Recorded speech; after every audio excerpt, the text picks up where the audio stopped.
एक देश जो 5 ट्रिलियन डॉलर इकॉनॉमीची स्वप्न पाहतो, एक राज्य जे त्या 5 ट्रिलियन डॉलर इकॉनॉमीला सगळ्यात मोठा हिस्सा बनू पाहतं, एक शहर जे त्या राज्यातलं सगळ्यात स्मार्ट शहर म्हणून तयार होऊ पाहतं, आणि त्या शहरात एक बाई पोटात 2 जुळ्या मुली आणि असह्य वेदना घेऊन हॉस्पिटलमध्ये येते.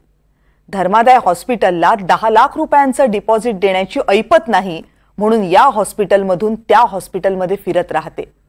शरीरातून सुरू असलेला प्रचंड रक्तस्राव आणि जीवघेण्या कळा सोसूनही पोटातले 2 जीव मात्र सुखरूपपणे या जगात पोहोचवते. आणि शेवटी त्या 2 जीवांना एक नजर पाहण्या अगोदर कायमचे डोळे मिटते. 5 ट्रिलियन डॉलर इकॉनॉमीसाठी जीवाचं रान करणाऱ्या आमदाराकडे पीए म्हणून काम करणाऱ्या त्याच बाईचा नवरा आणि 2 नवजात जीवांचा बाप डोकं हातात धरून मूकपणे फक्त तडफडत राहतो. दीनानाथ मंगेशकर हॉस्पिटलचं करायचं काय? आज हे पैसे घ्या ना, आम्हाला नाही द्या. पैसे घ्या भिकाऱ्यांनो, पैसे घ्या. दीनानाथ मंगेशकर हॉस्पिटलचं करायचं काय?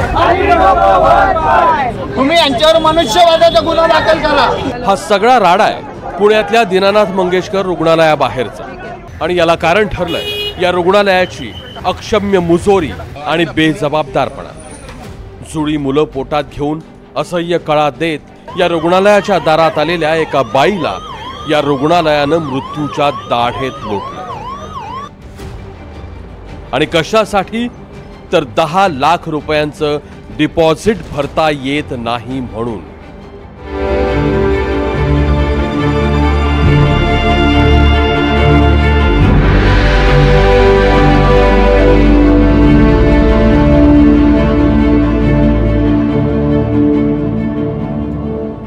मार्च 2025 सुशांत भिसेंच्या आयुष्यातला असा दिवस ज्या दिवशी त्यांच्या आयुष्यातला सगळ्यात मोठा आनंद आला आणि सगळ्यात मोठं दुःखही. 7 महिन्यांच्या आपल्या गर्भवती बायकोला वेदना सुरू झाल्या म्हणून भिसे सकाळी 11:30 वाजता पुण्यातल्या दीनानाथ मंगेशकर रुग्णालयात पोहोचले. बायको स्ट्रेचरवर कळा देत होती. भिसे कुटुंब तिला ऍडमिट करण्याची प्रक्रिया पूर्ण करत होते. रुग्णालयानं त्यांना हा कागद दाखवला. त्यावर डिपॉझिटचा आकडा होता 10 लाख रुपये. मग त्यांच्या केबिनमध्ये गेल्यानंतर चेक केल्यानंतर डॉक्टर बोलले की 20 लाख रुपये लागतील भरण्यासाठी. आम्ही म्हणलं की आता थोडं काही करून ठीक आहे, आता 10 लाख रुपये भरा तुम्ही, डिपॉझिट आता 10 लाख रुपये भरा, आणि जर तुमची काही ऐपत वगैरे नसेल कॅपॅसिटी नसेल तर तुम्ही डायरेक्ट असं हॉस्पिटलला जाऊ शकता, तिथे पण उपचार चांगले होतात. आणि एवढं सगळं हे पेशंट समोर म्हणलं. पेशंटचा बीपी आधीच हाय होता, 150, 100, 160, 100 असा होता. पेशंटला खूप टेन्शन आलं आणि पेशंट बाहेर आल्यानंतर खूप रडत आलं. त्यातच पेशंटने खूप धसका. त्यांनी ते जेवढं 20 लाखाचं त्यांनी ते सगळं कोटेशन जे मांडलं ते आमच्यापाशी न मांडता डायरेक्ट पेशंटसमोर ते मांडलं. तर ते मांडत असताना त्यांनी सगळं एक्सप्लेन केलं. तिथं सांगितलं त्यांनी 10 लाख रुपये मिळून तुम्हाला आता भरावं लागेल, तरच आम्ही पेशंटला ॲडमिशन फॉर्म भरून आम्ही ट्रीटमेंट चालू करू. तर आम्ही ॲक्च्युली ते 10 लाखाची अरेंजमेंट करा त्यांना सांगितलं, तुम्ही ॲक्च्युली प्रोसिजर तर स्टार्ट करा. तर त्यांनी ते प्रोसिजर स्टार्ट न करता त्यांनी आधी बिलिंग काउंटरला फोन केला. ते बिलिंग काउंटरला आमचे 1-2 जण तिथे उभे होते. मीही तिथं थोड्या वेळात पोहोचलो. माझ्याकडे 2-2.5-3 लाख रुपये होते ते मी घेऊन पोहोचलो इथे.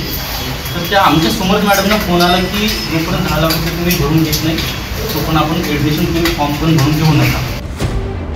काहीही केलं तरी काही मिनिटात रक्कम जोडणं भिसेंना शक्य नव्हतं. तनिषाच्या वेदना बघवत नव्हत्या. सुशांत भिसे हे भाजप आमदार अमित गोरखेंचे पीए म्हणून काम करतात. गोरखेंनी मंत्रालयातून सूत्र हलवली पण दीनानाथ मंगेशकर हॉस्पिटल बदलच नाही. ती प्रेग्नंट असल्यामुळे दीनानाथ हॉस्पिटलला डिलिव्हरीसाठी ऍडमिशनला गेलेली असताना आणि पोटामध्ये तहानी 2 मुलं होती जी जुळी होती, आणि तिथं तिला 10 लाख रुपये अर्जंट भरा नाही तर आम्ही ऍडमिशन देणार नाही असं सांगितलं गेलं. 3 लाख रुपये भरण्याची तयारी असतानाही त्या ठिकाणी आम्ही ऍडमिशनच देऊ शकत नाही, क्रिटिकल शस्त्रक्रिया आहे असं सांगितलं गेलं आणि ऍडमिशन नाकारलं गेलं. त्यानंतर मंत्रालयातनं फोन गेल्यानंतरही तिथल्या ऍडमिनिस्ट्रेशननी ते झुकारून त्यांना ऍडमिशन दिलं नाही आणि त्या धावपळीत दुसऱ्या हॉस्पिटलमध्ये जावं लागलं. पण त्या दुसऱ्या हॉस्पिटलमध्ये गेल्यानंतर त्या ठिकाणी ट्रीटमेंट मिळाली, त्या ठिकाणी त्यांना 2 जुळ्या मुली झाल्या, पण दुर्दैवी त्या आईचे त्या ठिकाणी मृत्यू झाला. मला हे सांगायचं की दीनानाथ हॉस्पिटल हे खऱ्या अर्थानं गरिबांसाठी आणि ट्रस्ट म्हणून चालवलं जातं, पण अशा प्रकारचा अत्यंत गंभीर गुन्हा ह्या हॉस्पिटलने केलेला आहे आणि अशा अनेक तक्रारी ह्या आलेल्या आहेत आणि हे जर माझ्या स्वतःच्या पीए बरोबर होत असेल तर अत्यंत दुर्दैवी घटना आहे. त्यामुळे येणाऱ्या अधिवेशनामध्ये नक्की हा विषय आम्ही मांडणार आहोत. 5 तास निघून गेले. तनिषाचा त्रास प्रचंड वाढला होता. शेवटी भिसेंनी, तनिषाच्या नातेवाईकांनी तिला घेऊन सूर्या हॉस्पिटल गाठलं. तनिषाने 2 जुळ्या मुलींना जन्म दिला. पण दरम्यानच्या काळात रक्तस्राव इतका झाला होता की तनिषाला तिथून मणिपाल रुग्णालयात दाखल केलं गेलं आणि तिथेच तनिषाचा मृत्यू झाला. या सगळ्याबाबतची माहिती समोर आल्यावर रुग्णालय प्रशासनानं स्पष्टीकरण दिलं. दीनानाथ रुग्णालयानं दिलेल्या माहितीनुसार तनिषा 2020 पासून दीनानाथ रुग्णालयात उपचार घेत होती. तनिषाला कॅन्सर झाला होता, त्यातूनही त्या बऱ्या झाल्या होत्या. 2025ला तनिषा IVFच्या माध्यमातून गर्भवती राहिल्या. 15 मार्चला त्या दीनानाथ रुग्णालयात डॉक्टर घैसास यांना भेटल्या. डॉक्टरांनी त्यांची प्रसूती जोखमीची असल्याचं सांगितलं. 28 मार्चला तनिषा 7 महिन्यांची गर्भवती असताना रुग्णालयात आल्या. प्रसूतीनंतर जुळ्या मुलांना 2.5 महिने NICU ठेवावं लागेल असा रुग्णालयाचा निष्कर्ष होता. प्रसूती आणि 2.5 महिन्यांचा खर्च तब्बल 20 लाख सांगितला. त्यातील 10 लाख तातडीनं भरायला सांगितले. रक्कम जुळत नसेल तर सरकारी रुग्णालयात जा असा सल्ला दीनानाथ मंगेशकर हॉस्पिटलच्या प्रशासनानं दिला. आम्ही जितके पैसे आहेत ते घेऊन रुग्णाला भरती करून घेणार होतो, पण त्याआधीच रुग्ण निघून गेले असं रुग्णालयाचं म्हणणं आहे. मी प्रथम सांगू इच्छितो की दीनानाथ मंगेशकर हॉस्पिटल या पूर्ण प्रकरणाची केसची माहिती घेऊन शासनाकडे त्यांचा संपूर्ण अहवाल चौकशीसाठी पाठवणार आहे. आत्ता जे माध्यमातून जे समोर आलेलं आहे ते पूर्णपणे अर्धवट आलेलं आहे. यातनं फक्त दीनानाथ रुग्णालयाची फक्त बदनामीच होत आहे. या सगळ्या प्रकरणातून काही सवाल उपस्थित होत आहे. धर्मादाय रुग्णालयात आलेल्या रुग्णांकडे थेट 10 लाखांचं डिपॉझिट का मागितलं? जर ट्रीटमेंट 2.5 महिने चालणार होती तर 50% रक्कम लगेच का मागितली? डिपॉझिटच्या नादात रुग्णालयाने पेशंटकडे 4 तास दुर्लक्ष केलं का? प्रीमॅच्युअर प्रसूती प्रक्रियेचा खर्च 20 लाख इतका असतो का? धर्मादाय रुग्णालयाच्या या कारभाराकडे सरकार लक्ष देतं की नाही? 7 महिन्यांच्या गर्भवती महिलेला जीव जाईपर्यंत 3 रुग्णालयात फिरावं का लागावं? हे सगळं प्रकरण समोर आल्यावर आज रुग्णालयाच्या बाहेर राजकीय पक्षांनी, स्वयंसेवी संस्थांनी जोरदार आंदोलन केलं. पाहिजे त्या लहान लेकरांना न्याय मिळाला पाहिजे. आज त्या मुलांची आई हरपली गेलेली आहे त्यांच्यापासून डॉक्टरांच्या चुकीमुळे. जाहीर निषेध त्या डॉक्टरांचा. ट्रस्टी जर गावले तर ट्रस्टीला काळं फासल्याशिवाय आम्ही सोडणार नाही. नावाच्या पाठीला काळं फासलं तुम्ही आता. हा निषेध व्यक्त केलेला आहे. त्यांनी काळं कृत्य केलेलं आहे. काळे पैसे मागण्याचा प्रयत्न केला, त्यामुळे आम्ही नावाला काळं फासलेलं आहे. अशा प्रकरणांमध्ये सरकार जे चौकशीचं आश्वासन देतं ते याही वेळी दिलं गेलं. इथल्या काही डॉक्टर्सनी किंवा कर्मचाऱ्यांनी अतिशय असंवेदनशीलतेनं प्रसूतीला आलेल्या महिलेला त्या ठिकाणी ॲडमिट करून घेण्यास नकार दिला किंवा अधिकचे पैसे मागितले. अशा प्रकारचा जो विषय या ठिकाणी आलेला आहे. लोकांमध्ये अतिशय चीड या संपूर्ण प्रकरणाची आहे.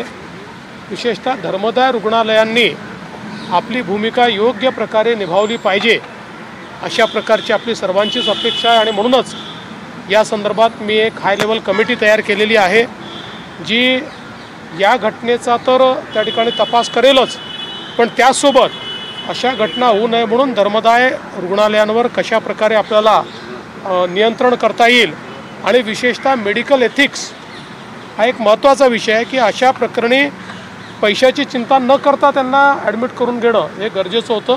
त्यामुळे एथिक्सचं पालन होतं आहे की नाही या संदर्भात देखील आपण प्रयत्न करणार आहोत.